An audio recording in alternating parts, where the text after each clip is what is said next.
HBCU grad, let me explain to you exactly why Fearless Debates was not welcome on the TSU campus. A white man took the life of another white man at a white school in one of the whitest states in the country, and the next day, white conservatives took it upon themselves to launch credible threats at HBCUs across the country. Yesterday, several young men wearing MAGA hats took it upon themselves to visit an HBCU despite those threats with signs that said deport all illegals and DEI should be illegal, and they expected some type of civil debate. Despite the fact that so many black people are the children of immigrants or immigrants themselves, these men took it upon themselves to go to a black school and antagonize the students. In the videos that they took and posted to their own social media, they claimed that they showed up for a civil debate and were met with nothing but violence. Despite the fact that there was no violence depicted in those videos, they still took it upon themselves to characterize the students who rightfully felt threatened as violent people.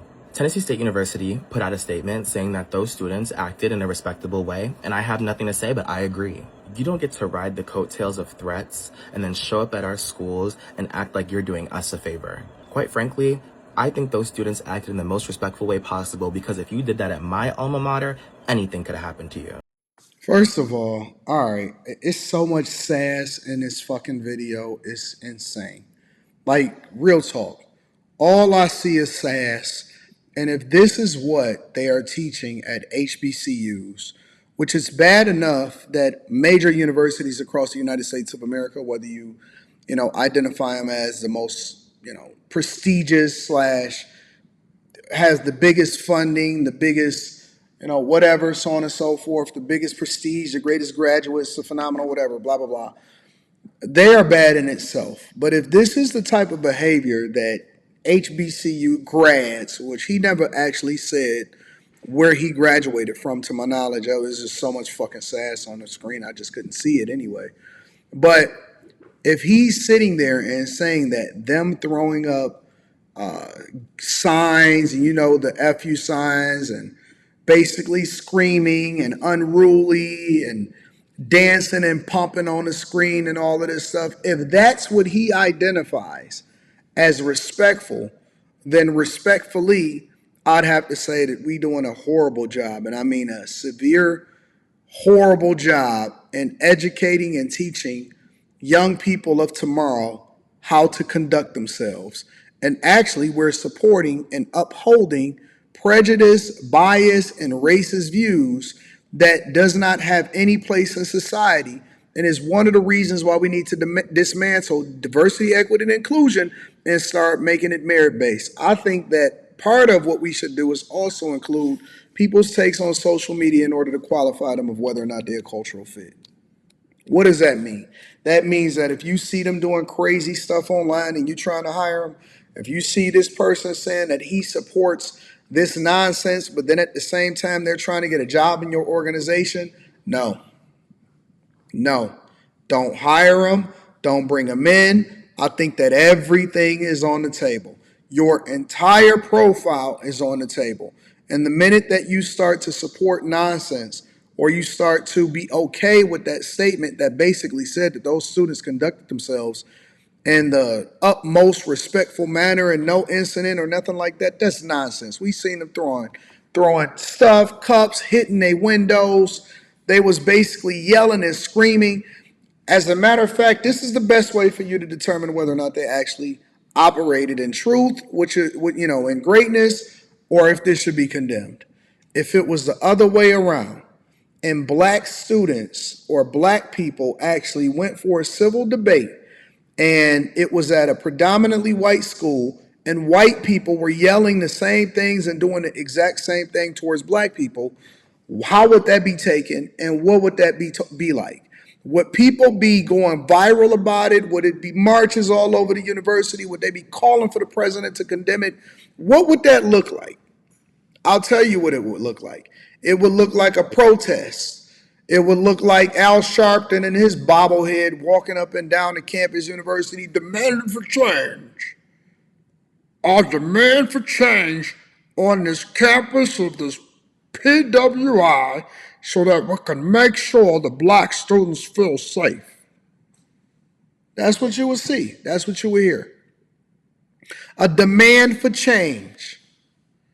But no, there is no change because they feel threatened. They feel threatened. If we're being honest, these men were clearly inspired by the one who is no longer with us, and we see how that ended for him. I am not sure what goes through your head. So fucking disrespectful, bro. So fucking disrespectful to the highest level of disrespectivity. When you put on those hats, but when we see those hats, it is a threat. It is always a threat, and it will never be anything but a threat. Make America Great Again as a statement is a threat and has always been a threat, because let's walk through it. When was America great? I went through this in a Millionaire Morning Show. America has been great for a long time. I don't feel like going through it right now, but America used to be so awesome, bro. I don't feel like doing this right now. I'll talk about it in another video. America great when black people were enslaved? Was America great when we had children in the mines? Was America great when we had Japanese internment camps? Was America great when women were being controlled by their husbands? Is America great with our homeless population increasing? You say when women was controlled by their husbands?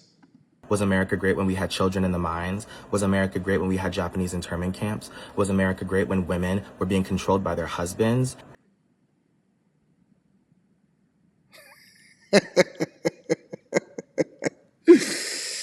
Oh, let me get this shit off, bro. Is America great with our homeless population increasing every year? Is America great with the federal funding cuts to Medicaid?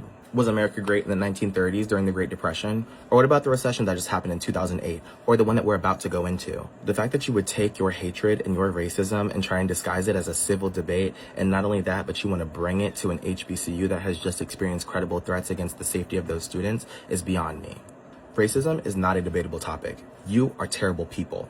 Those men were rightfully escorted off that campus by those students who were holding signs and speaking up for what they believe in. And quite frankly, I have to take a break in the sass. I honestly do. I do. I be having to take pauses in between it because it's a lot coming through the screen right now. the only difference between those students and your ancestors is that you were not strung up on a tree at the end of it. Civil debates happen between civil people, and MAGA Republicans are not civil people. If y'all are so genuinely concerned about the safety and well-being of students following the attack that happened to that man, I honestly cannot fathom why you would then go and take that same rhetoric and bring it to an HBCU. I thought y'all were worried about the students. Let's say it's not about the students and y'all actually want to have a debate. Do you really think that those signs were appropriate on that campus with those hats and accompaniment? Do y'all think having your little civil debates with no notice at a black school was appropriate? Let's be serious, what about those actions was appropriate? The whole reason that we have HBCUs is because there was a point in time where black people were not allowed to go to school with these Republicans. And you think that you can come onto our... The Republican Party was founded by black people. These people are so stupid. They don't even have a clue. They are in these liberal indoctrination camps and they have completely lost the plot and lost their mind. Completely, bro. These people are broken. Campuses and have a debate with us. HBCUs are not a place for your ideology. They're not.